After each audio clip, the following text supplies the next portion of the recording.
اور خود کی بھی باطنی ان کی صفائی ہوتی ہے اور لوگوں کو بھی وہ یہ عمل سکھاتے ہیں، تو اس وجہ سے انہیں تصوف کہا جاتا ہے۔ صحیح۔ بعض حضرات نے کہا کہ تصوف کو تصوف اس لیے کہتے ہیں کہ صوفی چونکہ دین کی اول صف میں ہوتا ہے، پہلی صف میں جا کے کھڑے ہوتا ہے، صحیح، اس وجہ سے یہ صف بندی کے لحاظ سے پہلی صف والے ہیں، اس لیے ان کو صوفی کہتے ہیں اور ان کے طریقہ کار کو تصوف کہتے ہیں۔ صحیح۔ تو یہ تو ایک اس لفظ کی معنوی حیثیت ہے۔ اب در حقیقت تصوف میں سکھایا کیا جاتا ہے اور اس کا قرآن مجید و فرقان حمید میں کہاں پر ذکر موجود ہے؟ جی جی، اللہ تبارک و تعالی ارشاد فرماتا ہے کما ارسلنا فیکم رسولا منکم یتلو علیکم آیاتنا ویزکیکم ویعلمکم الکتاب والحکمت۔ اللہ تعالیٰ فرماتا ہے کہ کما ارسلنا فیکم رسولا، جیسے کہ ہم نے تم میں ایک رسول بھیجا، یتلو علیکم آیاتنا، وہ تم کو ہماری آیات سکھاتا ہے، اور پھر وہ آیات سکھانے کے ساتھ یعنی یہ گویا کہ تم کو شریعت سکھا رہا ہے، جی جی، ویزکیکم، اور تم کو ستھرا کرتا ہے، ستھرا کرتا ہے۔ تو گویا کہ نبی کریم صلی اللہ علیہ وسلم کے جو اعمال ہیں، جو افعال ہیں، جو تبلیغ ہے، اس تبلیغ کے دو اہم پہلو نکل آئے۔ ایک یتلو علیکم آیاتنا، کہ وہ تم کو آیات سکھاتے ہیں، یعنی جو ہماری جانب سے پیغام آ رہا ہے شریعت کا وہ سکھا رہے ہیں، وَيُزَكِّيكُمْ، اور وہ تم کو پاک کر رہے ہیں۔ صحیح۔ تو یہ جو پاکی کا نظام ہے یہ در حقیقت میں تصوف ہے۔ تصوف۔ اب ہم اگر جو ہے وہ اسلام کے اسلام پڑھنے کے لحاظ سے اگر ہم دیکھیں تو پھر اس کے اندر 3 سبجیکٹ آ جاتے ہیں۔ ایک عقائد کا سبجیکٹ آ جاتا ہے، ایک فقہ کا سبجیکٹ آ جاتا ہے، یعنی ایک نظریات آ گئے، ایک فقہ کا سبجیکٹ آ جاتا ہے جس کے اندر شرعی اعمال، کس طریقے سے بندے نے نماز پڑھنی ہے، روزہ رکھنا ہے، تجارت کرنی ہے، نکاح کرنا ہے، طلاق کے مسائل، یہ آ گئے۔ اور تیسری چیز جو باطن کے ساتھ تعلق رکھتی ہے اس کا نام پڑ گیا تصوف۔ تصوف۔ تو گویا کہ باطنی امراض سے چھٹکارے کے لیے اور اپنے باطن کو صاف کرنے کے لیے جو عمل سکھایا جاتا ہے اور جس میں طریقے بتائے جاتے ہیں اس نصاب کا نام تصوف ہے، اور اس پر جو ہے وہ پورا جو ہے وہ لٹریچر مارکیٹ کے اندر بڑے بڑے بزرگوں کا لکھا ہوا موجود ہے۔ اب اس میں جو ہے وہ قرآن مجید و فرقان حمید کی اس آیت مبارکہ سے آپ لے لیں کہ قد افلح من تزکا، یعنی جس کے نظریات صحیح ہیں، جو اعمال بھی کر رہا ہے، لیکن اگر اس کا باطن صاف نہیں ہوگا اس وقت تک اس کو کامیابی نہیں ملے گی۔ تو فرمایا قد افلح من تزکا، کامیاب وہ ہوا جس نے تزکیہ کیا، اپنے دل کو ستھرا کیا، پاک کیا۔ جی، در حقیقت میں تصوف اسی عمل کا نام ہے کہ بندہ شریعت پر عمل کرے اور عمل کرنے کے ساتھ ساتھ اپنے باطن کو ستھرا کرے خواہشات نفسانیہ سے، تو پھر وہ صوفی بن جاتا ہے۔ مطلب یہ ہے کہ وہ اس کا دل صاف ہو جاتا ہے، ستھرا ہو جاتا ہے۔ یہ در حقیقت میں تصوف ہے، اور اس پر عمل کر کے جو ستھرے ہو جاتے ہیں ان کو صوفی کہا جاتا ہے۔ ماشاءاللہ ماشاءاللہ۔ حضرت صاحب، تصوف کا عنوان ہے، اور جب بات ہوتی ہے کہ تصوف و طریقت کے حوالے سے تو بعض لوگ یہ تاثر دیتے ہیں کہ تصوف ایک الگ راستہ ہے اور شریعت ایک الگ راستہ ہے، شریعت ایک الگ راستہ ہے، طریقت ایک الگ راستہ ہے۔ تو اس طرح سے ایک یہ ذہن دیا جاتا ہے کہ بھائی ہم تو اہل تصوف ہیں، ہم اہل شریعت ہیں، ہم وہ اہل طریقت ہیں، یا وہ اہل شریعت ہیں، ہم اہل طریقت ہیں، اس طرح کی بات کی جاتی ہے۔ تو اس پر ذرا سی تفصیلی گفتگو ہم کریں گے۔ یہاں ایک وقفے کا وقت ہوا چاہتا ہے، وقفے کے بعد انشاءاللہ ناظرین محترم یہ سوال ہم علامہ صاحب سے پوچھیں گے کہ یہ شریعت اور طریقت کا جو فرق ہے یا کیا فرق ہے اس کے اندر، اس پر گفتگو کی جائے گی، ہمارے ساتھ رہیے گا۔ ویلکم بیک ناظرین کرام، میم ٹی وی کی وقت سحر ٹرانسمیشن جاری ہے۔ آج کینیڈا کے مسلمان اپنے 15ویں روزے کی سحری کر رہے ہیں اور گفتگو کا عنوان ہے تصوف و طریقت۔ وقفے سے قبل ہم نے علامہ صاحب سے سوال پوچھا کہ حضرت شریعت اور طریقت میں کیا فرق ہے؟ دیکھیں، بنیادی طور پہ تو جسے میں نے آپ سے عرض کی کہ سید عالم صلی اللہ تعالی علیہ وسلم کے لیے اللہ تعالیٰ نے فرمایا یتلو علیکم آیاتنا ویزکیکم، کہ یہ ہماری آیتوں کو تم پر تلاوت کرتے ہیں۔ مطلب کیا ہے کہ تم کو جو احکامات ہیں شریعت کی وہ بتاتے ہیں۔ جی، ویزکیکم، جی، تو مرکز اور محور کے لحاظ سے تو دونوں میں کوئی فرق نہیں۔ جی، یعنی جہاں عمل شریعت کا ہے تو وہ بھی سید عالم صلی اللہ علیہ وسلم کی بارگاہ سے آ رہا ہے، اور جہاں عمل ہے تصوف کا اور اعمال باطنہ کی جو امراض باطنہ ہیں ان کی صفائی کا معاملہ، تو وہ بھی سید عالم صلی اللہ علیہ وسلم کی بارگاہ سے آ رہا ہے۔ تو مرکز کے لحاظ سے تو دونوں میں کوئی فرق نہیں۔ اصل میں ہوتا یہ ہے، ہمارے یہاں یہ سمجھا جاتا ہے، جیسا کہ آپ کا سوال ہے، کہ یہ دونوں کوئی الگ شے ہیں اور دونوں الگ چیزیں، بس جو تصوف کی فیلڈ میں چلے گیا اس کا شریعت سے کوئی لینا دینا نہیں، اور جو شریعت کی اس میں شریعت کے ساتھ کا تعلق ہے اس کا تصوف سے کوئی لینا دینا نہیں۔ تو در حقیقت میں یہ ایک باطل نظریہ ہے، یہ ایک باطل نظریہ ہے، اور اس کو سمجھنے کے لیے آپ تھوڑا سا گہرائی میں مطالعہ کریں تو ایک فرقہ تھا کہ جنہیں جو ہے وہ باطنی کہا جاتا تھا، یہ ان کی پھیلائی ہوئی باتیں تھیں۔ اسلام کے اندر ایسا کوئی چیز نہیں ہے۔ امام اعظم ابو حنیفہ رحمۃ اللہ تعالی علیہ جہاں آپ شریعت کے بہت بڑے امام ہیں، وہیں آپ طریقت کے اندر بھی بہت بڑے امام ہیں۔ بالکل بالکل۔ حضور داتا گنج بخش علی حجویری رحمۃ اللہ تعالی علیہ جہاں طریقت میں بہت بڑے امام مانے جاتے ہیں، وہاں شریعت کے اندر بھی آپ بہت بڑے امام ہیں۔ بالکل بالکل۔ تو ایسا جو ہے وہ کوئی فرق نہیں ہے۔ یہ جو فرق نکالا جاتا ہے یہ در حقیقت میں جہلا کی جانب سے۔ اعلیٰ حضرت امام اہل سنت فتاوی رضویہ شریف کے اندر فرماتے ہیں کہ شریعت ایک منبع ہے اور طریقت یہ تصوف اس سے نکلنے والا ایک دریا ہے، اور دریا کو ہمیشہ اپنے منبع کی حاجت رہتی ہے۔ بالکل۔ اگر اس کا تعلق منبع سے ختم ہو جائے تو دریا کے اندر پانی نہیں آئے گا۔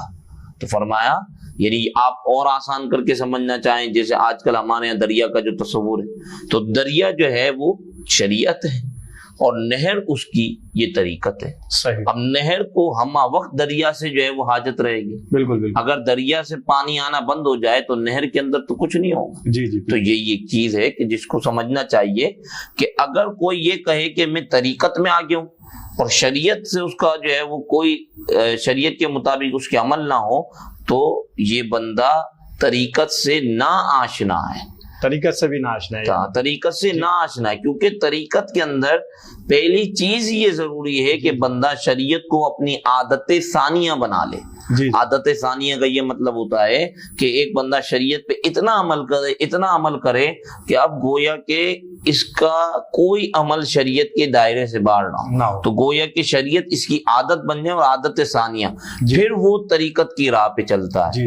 اگر وہ شریعت کو اس نے اپنی عادت ثانیہ نہ بنایا تو وہ طریقت کی راہ پہ چل ہی نہیں سکتا۔ اور اگر جو ہے وہ آپ ہمارے صوفیہ کی کتابوں کا مطالعہ کریں تو انہوں نے تو لکھا کہ بندہ عالم ناسوت میں ہوتا ہے۔ عالم ناسوت کا مطلب یہ کہ ہم جو یہ خواہشات والے عالم کے اندر، اس دنیا کے اندر بندہ جب شریعت پر عمل مکمل کرتا ہے، صحیح، شریعت پر اپنا عمل جو ہے وہ مکمل کرتا ہے، مطلب یہ ہے کہ شریعت پر عمل اس کے اندر پابندی آ جاتی ہے، تو پھر وہ عالم میں ناسوت سے عالم میں ملکوت میں چلا جاتا ہے۔ اچھا، یعنی اس کے اندر اللہ تبارک و تعالیٰ فرشتوں والی صفات کو پیدا کر دیتا ہے۔ اور فرشتوں والی صفات کے اندر یہ ہوتا ہے کہ فرشتے جیسے کہ گناہ نہیں کرتے، تو چونکہ اس نے شریعت پر اپنے عمل کو پابندی سے کرنا شروع کر دیا، تو اب اس کے اندر جو ہے وہ فرشتوں والی صفات یعنی نیکیوں والے اعمال اس کے اندر رچ بس گئے۔ اور جب وہ نیکیوں کی عادت بنا لے اور گناہوں کو چھوڑنا شروع کر دے، ساتھ ساتھ نیکیوں پہ کاربند ہے، گناہوں کو بھی چھوڑتا جا رہا ہے، تو وہ عالم میں ملکوت سے عالم میں جبروت میں پہنچ جاتا ہے۔ اور پھر جب وہ عالم میں جبروت میں پہنچتا ہے تو اپنی نفسانی خواہشات کو اس نے ختم کر دینا ہوتا ہے، نفس کو مار دینا ہوتا ہے۔ جب وہ اس نفس کو مار دیتا ہے تو پھر وہ عالم میں لاہوت کے اندر چلا جاتا ہے۔ جب یہ چاروں عالم سے وہ گزرتا ہے، یہ سیر اللہ مکمل ہوتی ہے، اللہ تعالیٰ اس کو ولایت عطا فرماتا ہے۔ اللہ اکبر۔ اب اگر یہ چاروں عالم سے نہیں گزرا تو سراج العوارف فی الوصایا والمعارف کے اندر شاہ ابو الحسین نوری رحمۃ اللہ تعالی علیہ نے یہ بات درج فرمائی کہ یہ بندہ ولی کامل ہی نہیں ہے۔